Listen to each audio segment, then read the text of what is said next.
Dans notre rubrique spécialiste à 10h06, quelques conseils déco. Quelle est la tendance actuelle? Les objets aussi à la mode. La réponse avec vous, Stéphanie Leclerc, bonjour. Bonjour Stéphanie, Valérie. vous êtes décoratrice d'intérieur et vous êtes à la tête de Décoquetterie. Alors, vous allez nous parler de la tendance, justement.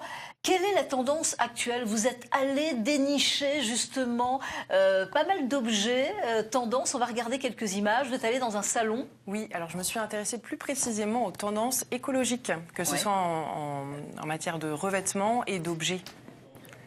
Donc là, on voit des revêtements de sol, et là, on voit un triptyque, en fait, c'est des cadres de végétaux stabilisés, et puis également une lampe qui est faite de bois et de feuilles de pierre, donc c'est assez original.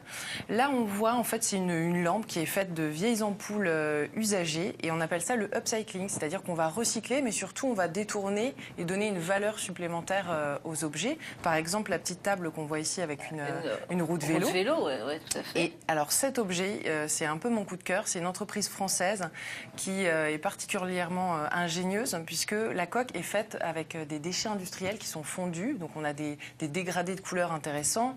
Les pieds, c'est avec des anciens parquets. Ça, c'est génial, ça. Ça, c'est super aussi, effectivement. C'est une chaise de jardin. Enfin, ça a été transformé en chaise de jardin, puisque ça peut aller à la fois à l'intérieur, à la fois à l'extérieur. Donc c'est vraiment déco.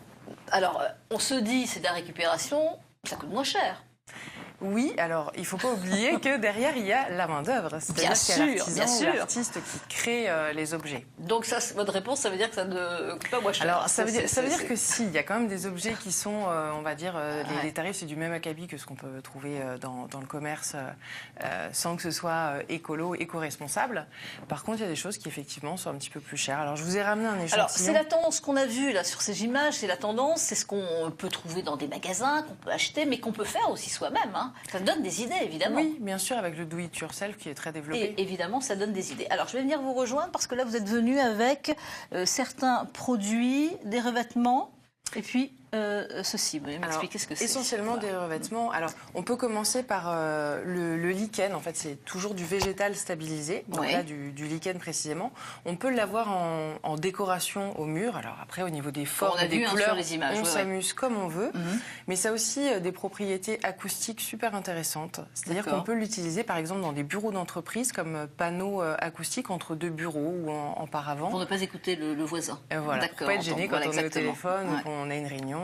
Donc très efficace et très déco en même temps. Et puis après, on a d'autres vêtements muraux. Alors ce que tout le monde connaît, c'est la peinture. On en utilise énormément, mais là c'est de la peinture réellement écologique, puisque c'est fait à base d'huile végétale, de résine végétale biosourcée et de pigments naturels. D'accord. Donc on a fait d'énormes progrès à ce niveau-là, parce qu'avant on avait très peu de teintes et puis c'était peut-être moins solide. Donc maintenant c'est réellement costaud, il y a différentes finitions, donc le mat, le satiné. Donc vous nous conseillez? Oui, et on ça peut tient voir, bien, il n'y a aucun problème. Très sympa. Et beaucoup de teintes aussi, voilà. Et puis les revêtements. Et les revêtements, alors là c'est du linoléum sur une plaque de liège. Donc pareil, ça a des propriétés acoustiques et thermiques au top. Et puis pour le coup là en termes de prix, on est aux alentours de 35 € du mètre carré, donc c'est pas du tout excessif.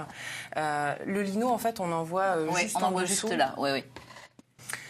C'est souvent confondu avec le PVC qui en fait est synthétique, alors que le linoléum c'est fabriqué à base d'huile de lin, à base de farine de bois et donc que des éléments naturels. C'est quasiment 100% d'éléments naturels. Donc celui qu'on voit là précisément devant, il y a en plus à l'intérieur une incrustation d'écorce de fèves de cacao.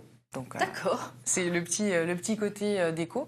Et puis on voit pareil que c'est comme pour les peintures, dans les plaques, les dalles qui sont juste à côté, il y a des couleurs qui sont de plus en plus flashy, de plus en plus déco. On peut s'amuser aussi à faire un calpinage intéressant au sol. Un calpinage, c'est un dessin, c'est-à-dire qu'on va pouvoir découper les dalles avec un dessin particulier et puis venir coller les unes aux autres. Bon, vous avez fait votre marché, vous nous avez trouvé plein de choses sensationnelles en tous les cas, et ça donne des idées parce que voilà.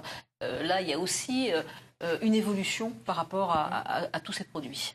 Merci beaucoup d'être venue sur ce plateau, Stéphanie Leclerc.